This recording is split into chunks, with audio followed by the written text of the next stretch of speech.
welcome to my channel. So, color theory and mixing colors will be today's topic. I have read quite a lot of different color theories, and from all those I have put together my own. So this color theory that I present to you today is how I understand colors and how they interact with each other. So I hope it will be easy to understand, and I also hope that it can be very useful to you when you go and mix your colors. So let's start with the primary colors. We have yellow, red, and blue. And these you can say are the original three pigments that are out there. And every other color that you see are a mixture of these three. And then if we take the next row, we have the secondary colors, and those are the green, orange, and purple. And these are, of course, the ones that you can get by mixing the three primaries. So the three primaries are the primaries because you can't mix to get them. They are what they are, but you can use those three to mix everything else. So that is why they are called the primary and then the secondary colors. And then we also have a third term that you have probably heard of, and that is the I have even spelled it wrong, complementary colors. Well, let's see if I can correct that. Complementary colors. Okay. And these are, of course, the colors and their opposite on the color wheel. And to make that plainer, let's do like this. So if we start with blue, the complementary color to blue is orange, and that is because it is opposite on the color wheel, because you have blue and orange is a mix of the two other primaries, and that become the complementary color to blue. And the same for red. The complementary color for red is green, and that is because it's a mixture of the two other primaries. And for yellow you have the complementary color purple, and that's because it's a mix of the two other primaries against yellow. So, and next up you will hear me talk a lot about cool colors and warm colors. And when I talk in this case now about cool and warm color, it's not that, you know, that for example this side of the color wheel are usually called, you know, the warm colors, and the opposite, so that you have the cool register of all the colors are purples, blues, and bluish greens. When I talk about cool and cold colors, I mean the cool or cold and warm version of one color. So you have like a pure blue, and then you have a warm blue and a cold blue. You have red, a pure red, and then you have a warm red and a cold red, and the same for yellow.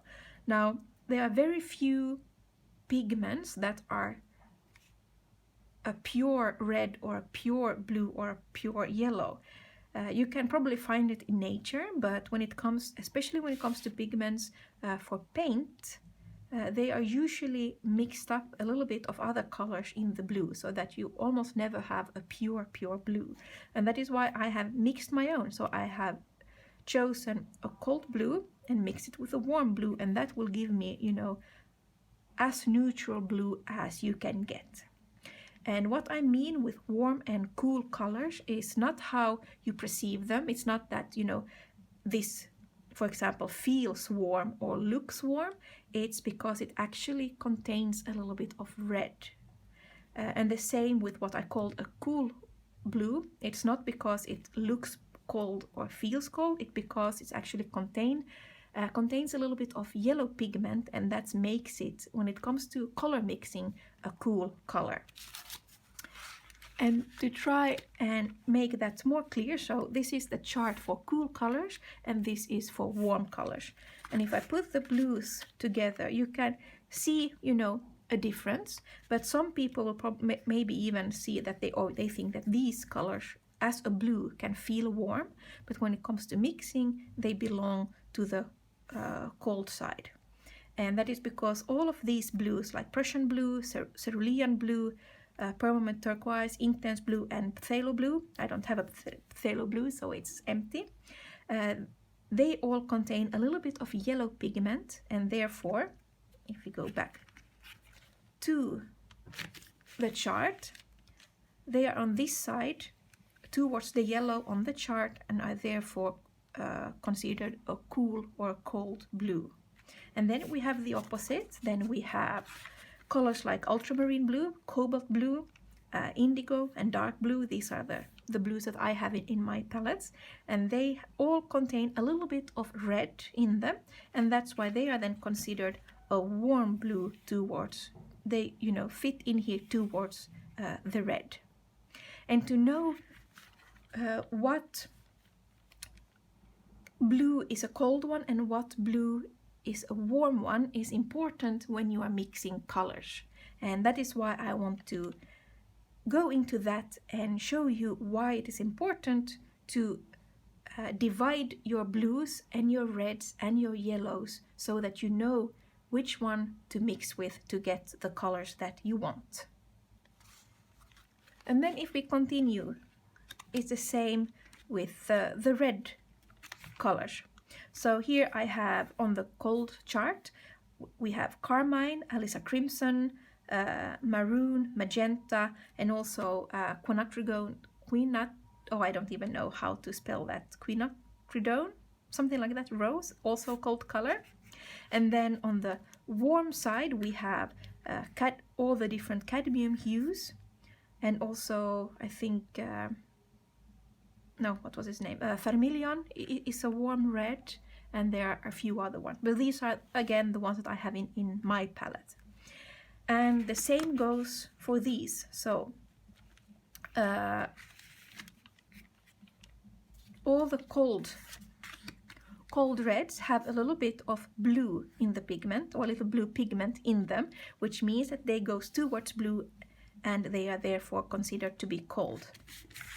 The warm reds, they all contain a little bit of yellow pigment and are therefore considered a warm red because they are on this side of the color spectrum.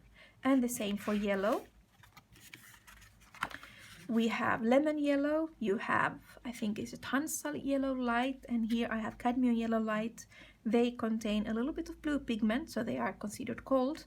And we have the warm yellows, which is cadmium yellow, ochre, orange hue, Indian yellow, and this is chrome yellow deep. They all contain a little bit of red, so they are a warm yellow. And they also then sit, so the warm yellow is on the side towards the red, and the cool yellows, which contains a little bit of blue, is on the side to the blue. So as I said, now when we know why a color is cold or warm, let's go on to the mixing part. So we all know that blue and yellow makes green. We know that the blue and red makes purple, and we know that a red and yellow makes orange. And of course, we also know that to get a brown, you will mix all of the colors together.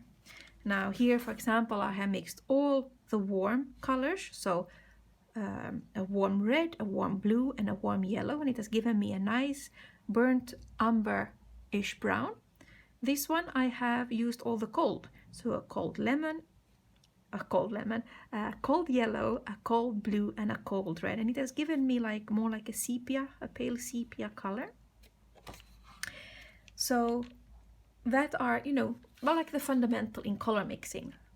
But I guess that many of you, just like me in the beginning, sometimes we get nice and crisp and clear colors, just like the one I have here.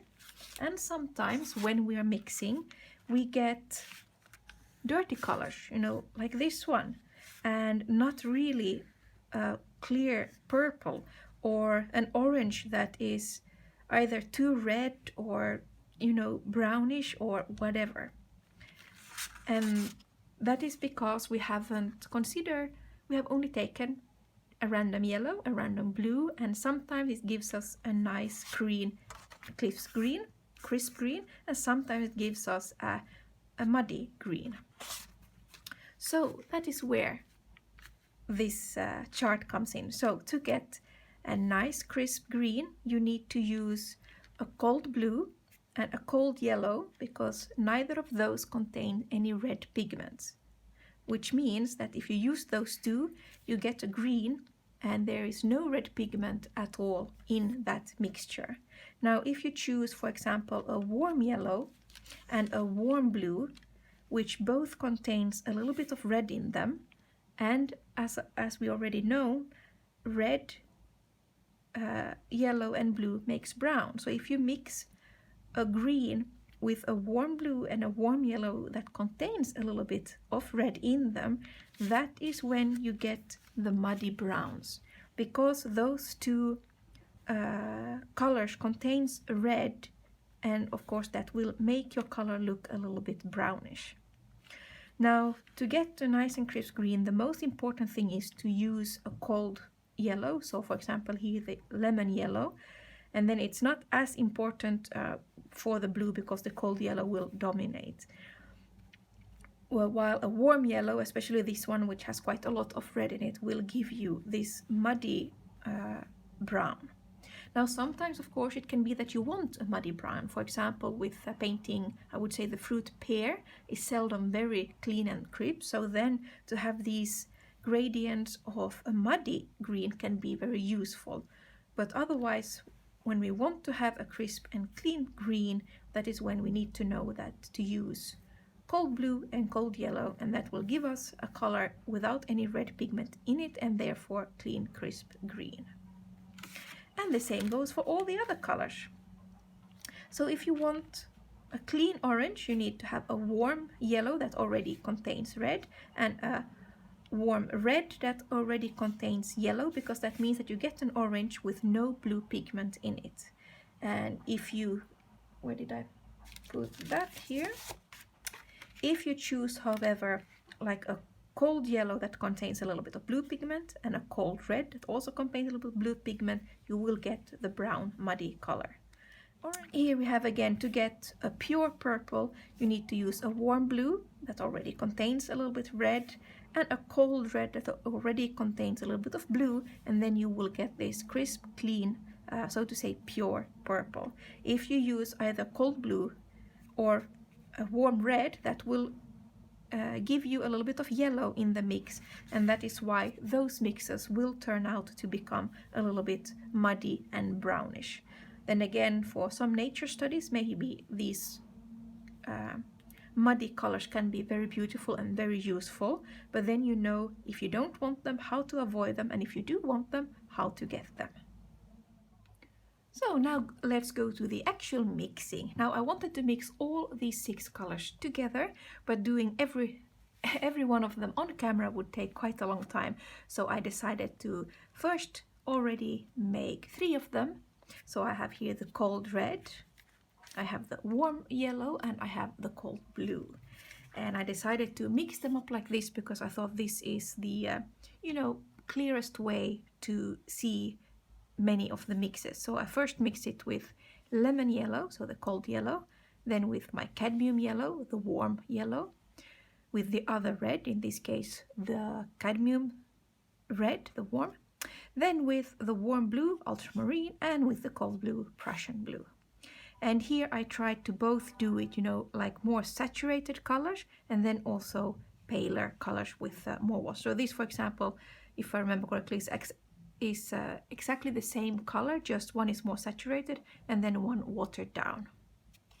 And then I did the same with the warm yellow, so mixed it with cold yellow, with warm red, warm blue, and cold blue. And the same with the cold blue, I have mixed it with cold yellow, warm red, cold red, and warm blue. So these were the 3, so now let's go on and start with lemon yellow, then the warm red, and with the warm blue. So as you can see, the first row is already done here, and that is where I mix the warm red with the cold yellow, and it's not a lot of difference, or I know that it doesn't show up so good on the camera, so I decided to just jump over that and go straight into when I mix the warm red, so the cadmium red, with the lemon yellow. And here you can see I started with quite pale washes, starting first with a lot of red and just a little bit of yellow, and then gradually adding more yellow to the mix until I have almost only a warmish yellow out of the lemon yellow. And then I also wanted to add some more saturated color, so I went back in and mixed it again, but this time with much more pigment in my water to get a stronger color, so to see how they look when they are more saturated. And in all these charts that I'm making, I'm only mixing two colors together, so either only the lemon yellow with the cadmium red or the lemon yellow with the carmine red. And what you also can do is to, for example, mix both the two reds together and then with either the cold yellow or with the warm yellow. But just to simplify it, I have only mixed two colors together.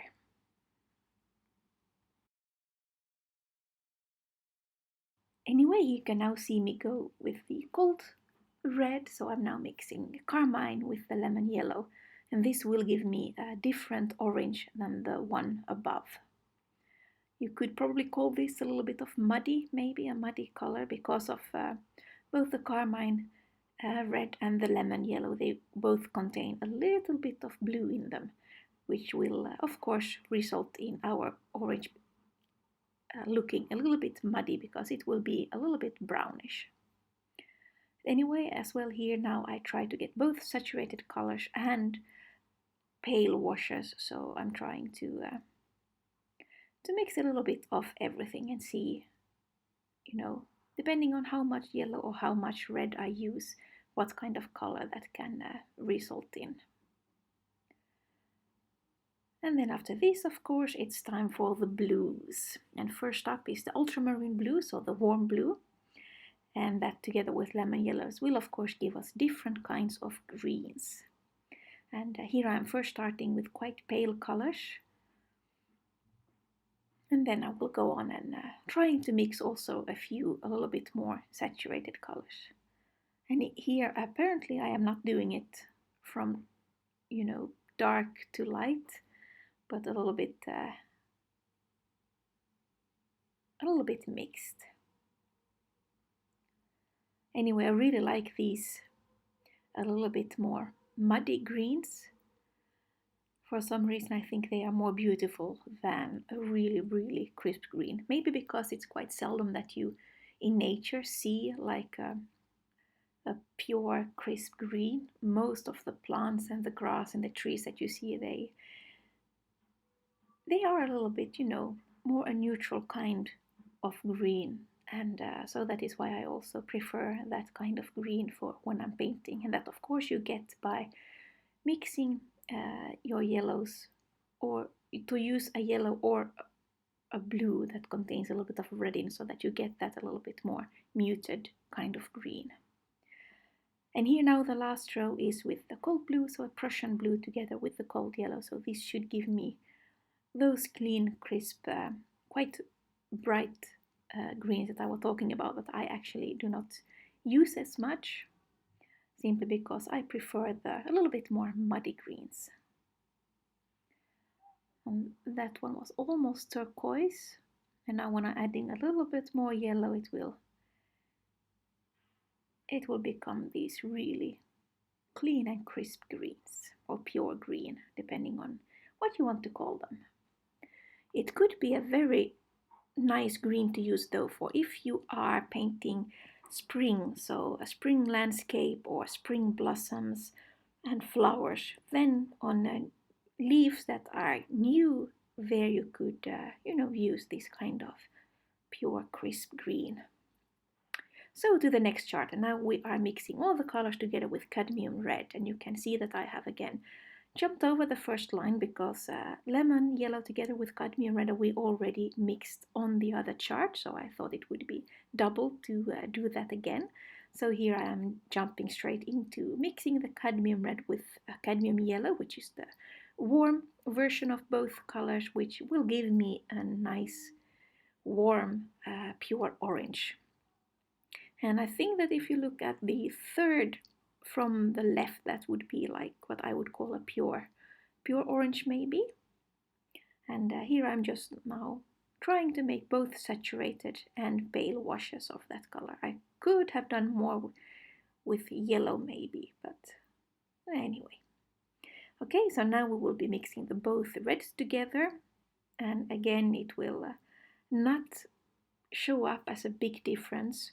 I think only when you are making them more pale, so the pale washes, you can see that it is not either pure carmine or a pure cadmium red, but a mix. But because it's two different kinds of red, it won't show up that much. But I am still trying to make like both a saturated wash of them and a pale wash of them, just to see if there is like any difference to be seen. And after this we will dive into the purples. And now of course, because we are mixing it with a warm red, which means that it has a little bit of yellow in it, we will not be able to get a pure purple if we are mixing it either now with ultramarine or with the Prussian blue. The good thing with this mix, when you use the ultramarine with the the cadmium and the warm red, is that if you are doing floral paintings, then sometimes when you are doing, like a beautiful purple and you need to get a dark color, then to mix your purple, so to say, with the wrong color so that you get a little bit of this muddy dark purple, that is a very good color to have or to use for your shadows and to get for your darker color. So yeah, so I think it's good to know that how you can get these quite dark and muddy kind of purples. And now I'm mixing it with the Prussian blue, and I think that you can see now that both with ultramarine and with the Prussian blue mixed with this warm red, that you can get these beautiful, really dark colors. And especially with the ultramarine, I think they are a little bit more violet than purple, and they make up for beautiful neutrals. And also, as you can see, the Prussian blue with the red, warm red, it doesn't give you a purple at all. It's more brownish colors that you will get with this mix. Okay, next chart. Now we have the ultramarine, so that is the warm blue, and we start with mixing it with the lemon yellow. And this is probably one of my favorite greens, this mix. Because ultramarine blue is a warm blue, it will give you a little bit of a muddy color, and this is the green that I would say that if I use green, this is the green that I use the most. And I very seldom use the ready mixed greens because they are usually too bright for me, and this way, with mixing ultramarine with lemon yellow, that will give me a little bit more muted green that I really love. And next up we have the brownish muddy green that you get by mixing a warm yellow with a warm blue. So in this case, cadmium yellow with the ultramarine blue. And this is often a color that people want to avoid. Me, on the other hand, I think it's a very useful color to get, especially if you are painting old forest or an old forest-scape, because if you have the moss on the stones and so on, then you need this kind of a muddy brownish green. I think it is very, very beautiful. Also useful for when you are painting fruit.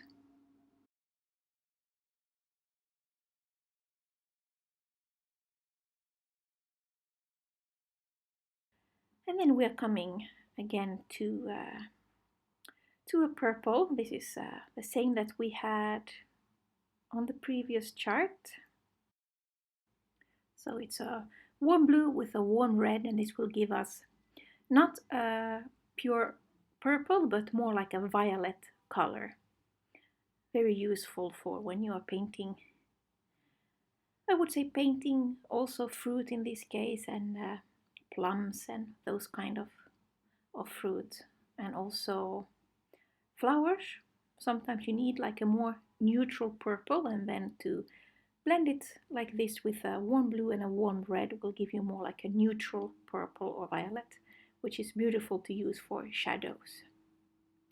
And now we come to the color combination that should give us a pure purple, a cold red, the carmine together with the warm blue.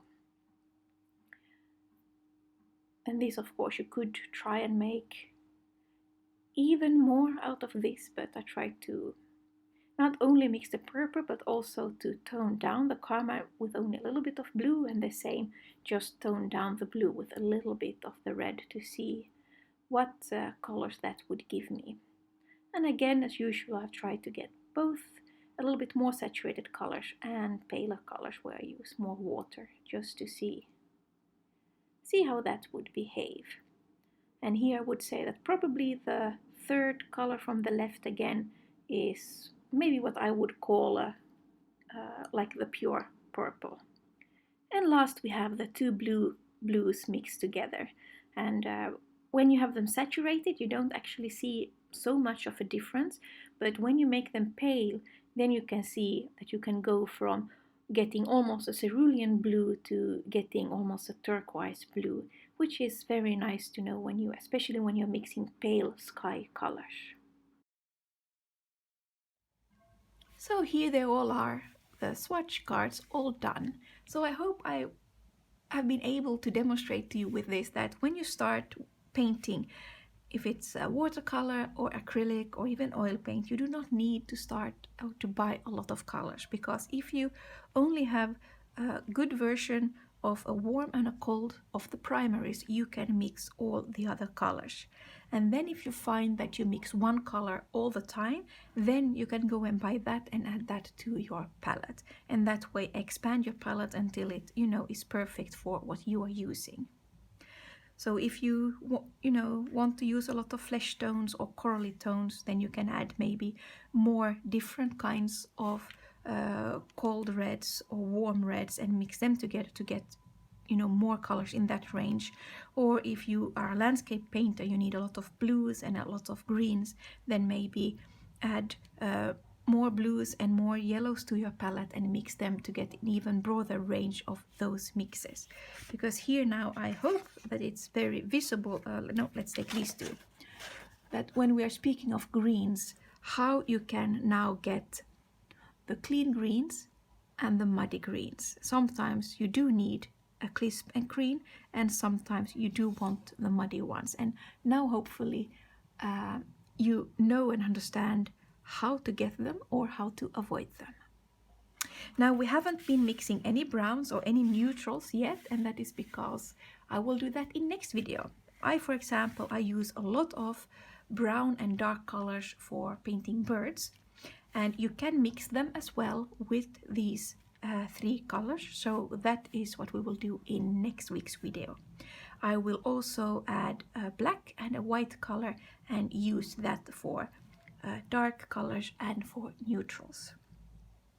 So thank you so much for watching, everybody. I hope this could be useful for you, and I now urge you or suggest that you go out and take your palette and mix all the colors that you have with each other. Make notes and do charts like this so that you know how to get those mixes that you want.